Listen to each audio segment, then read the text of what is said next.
Dear students, I am H.JOGEN Singh, PGT Physics, KENDRIYA VIDYALAYA LOKTAK. Today, I am going to teach about Kirchhoff's second law, Kirchhoff's voltage law. So, in my previous class, we have discussed about Kirchhoff's first law, and we also discussed about three main terms used in Kirchhoff's laws: junction, branch, and loop. So I am repeating the term loop again here.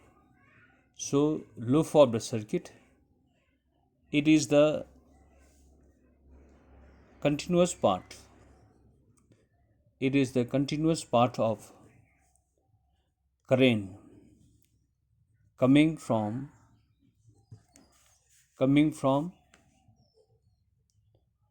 a junction and coming back to the same junction. And this is called a loop. So let us see a simple circuit. Suppose this is a shell and here is a resistance R. Let this point be A, this point be C. This is a branch. So from one junction to next junction, it is called a branch.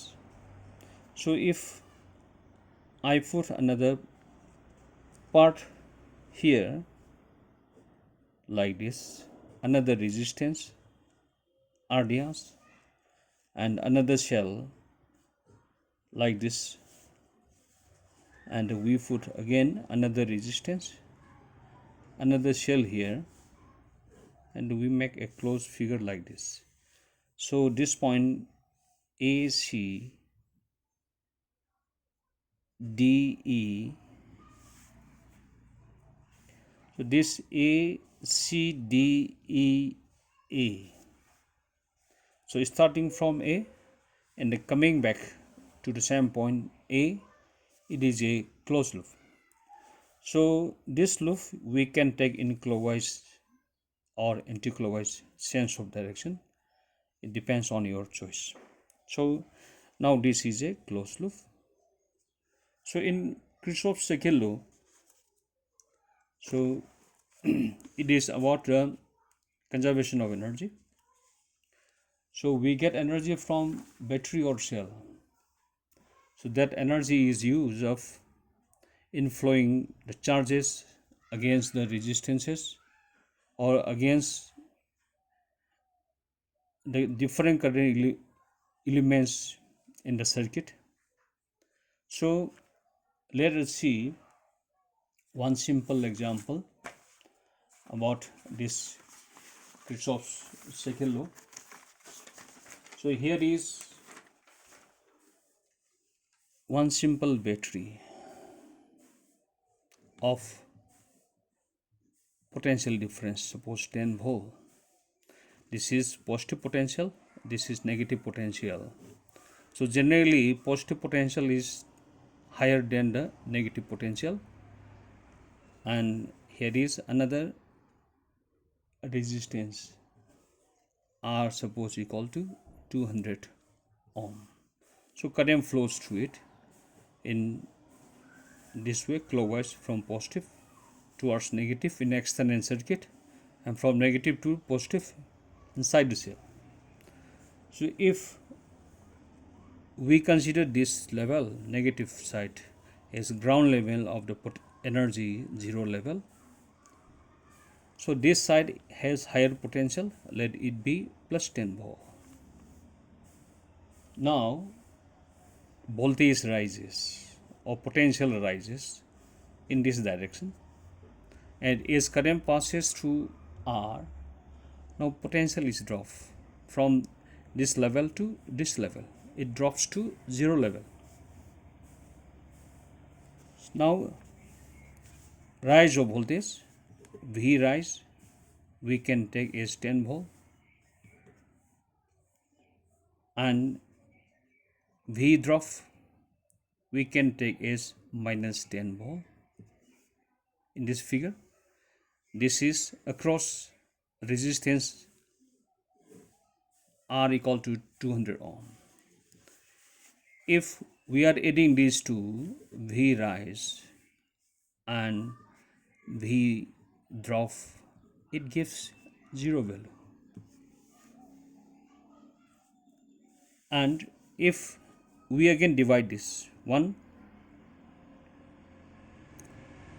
this 10 volt, and here is resistance of 100 ohm, another resistance of 100 ohm in series connection. So rise of voltage is 10 volt here. We can say that voltage is dropped from this level A up to this. It is 5, minus 5. Again from this level to this level, voltage drop is minus 5.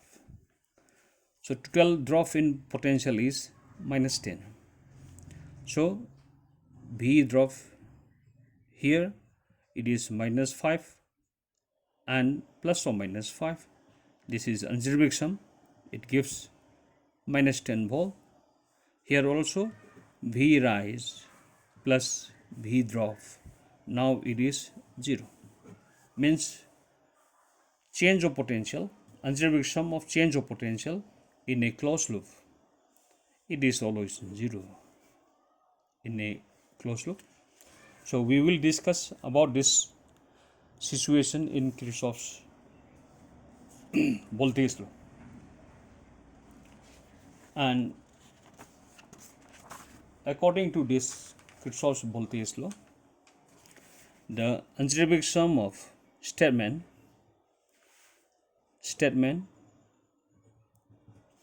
algebraic sum of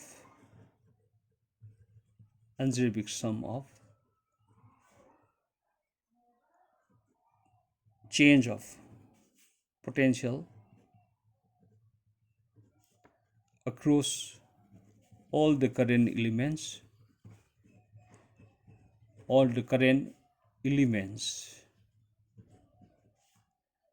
in a closed loop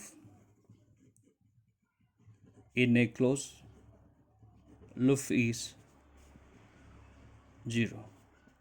Why it is 0? It is related to conservation of charge. So this is, we can say that delta V, this equal to 0. So there is flow of charge in the circuit. So flowing charge, if it is Q, multiply by this total change of potential in the closed loop, now it is 0. Means total work done is 0, total energy is conserved.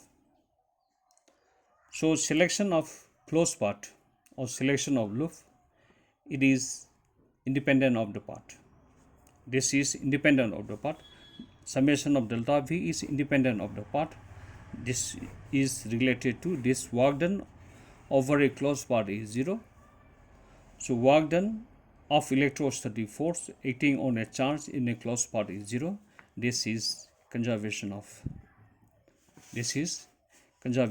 energy. Therefore, we can conclude that Kirchhoff's second law, it is based on conservation of energy. So let us consider one simple example.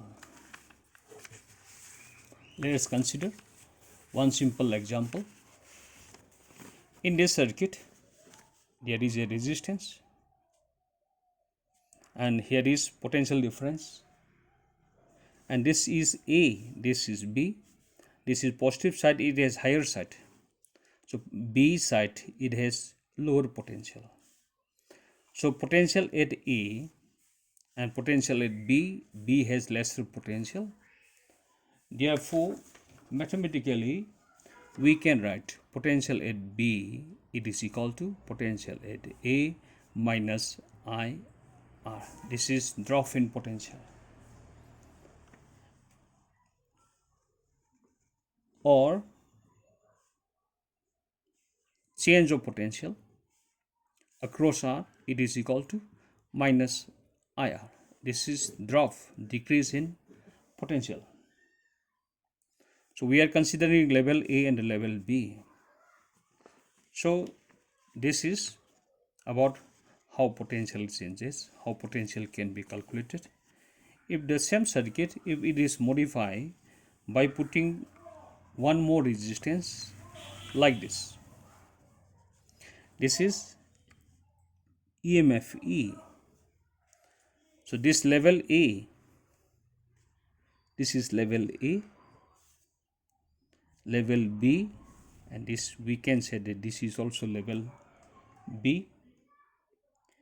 So now potential at A, let us see, when we are following this close path like this clockwise sense, starting from A, again coming back to point A, it makes a close path.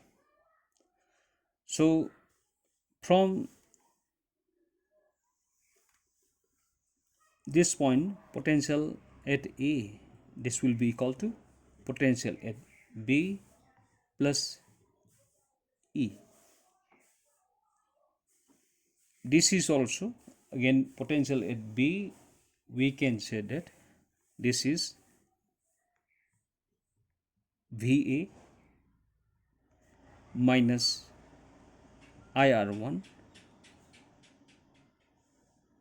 this is I, this is I, minus IR2 plus E. When we come back to the starting point again, there will be same potential difference, same value of potential. Starting from A, potential is VA. Again coming back to A, we will get same potential VA. So from this we can write E plus E minus IR1 minus IR2, it is 0, or summation delta V equal to 0. So in a closed path, potential at starting point is always equal to potential at the end point, means at the same point. Potential is a path independent quantity, and because of that, algebraic sum of all the potential changes in a closed loop, now it becomes 0. So it is just like, or it is analogous to a situation. Suppose you are taking a walk in a hill terrain. You may travel up or down as you walk. If you keep your track of all your changes in gravitational potential energy, you will find total change in gravitational potential energy is 0 is U comes back to the starting point. So it is from this fact that electrostatic force is conservative force, and work done in a closed path is 0. Work done in a closed path is 0. It is electrostatic fact that electrostatic force is a conservative force. So to calculate complex numerical problems in current electricity, if we apply Kirchhoff's second law, we have to follow a sign convention, and it depends on choice of the teachers, and generally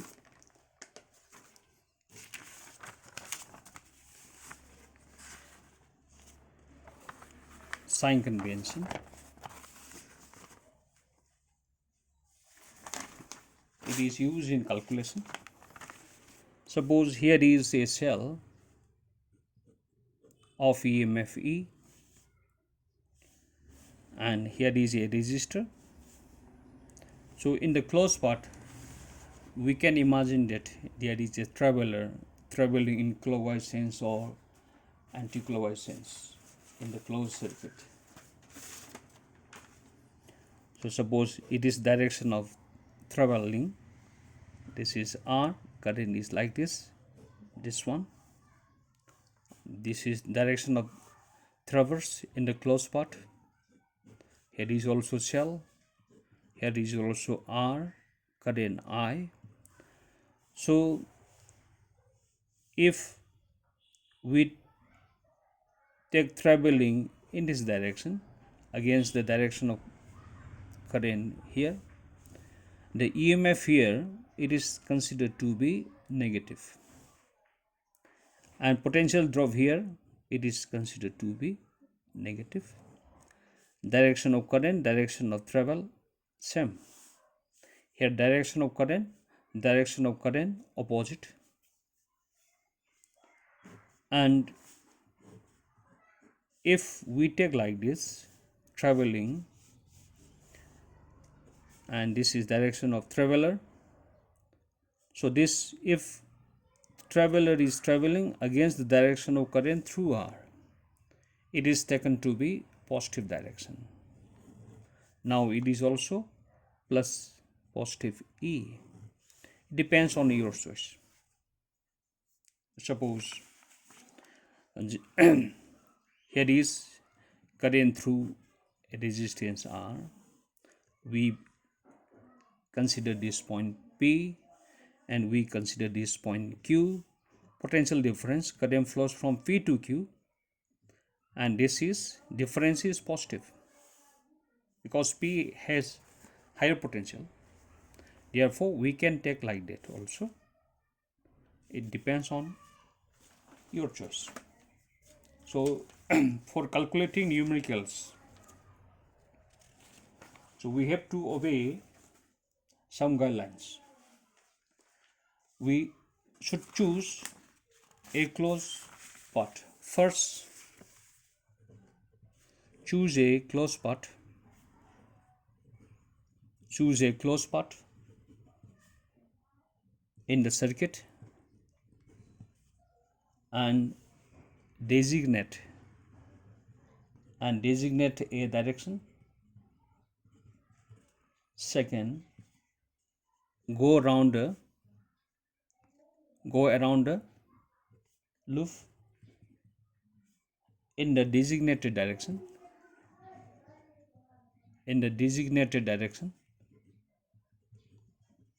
Adding all EMFs and potential differences algebraically. Next, number 3. So please equate the sum in step 2. The sum in step 2 equal to 0. Number 4. The number of equations must be equal to number of unknowns. Suppose if there are 3 unknowns that to be calculated, there must be 3 equations of voltage and product of current and resistance. So let me take one simple example how Kirchhoff's law, second law is applied in calculation.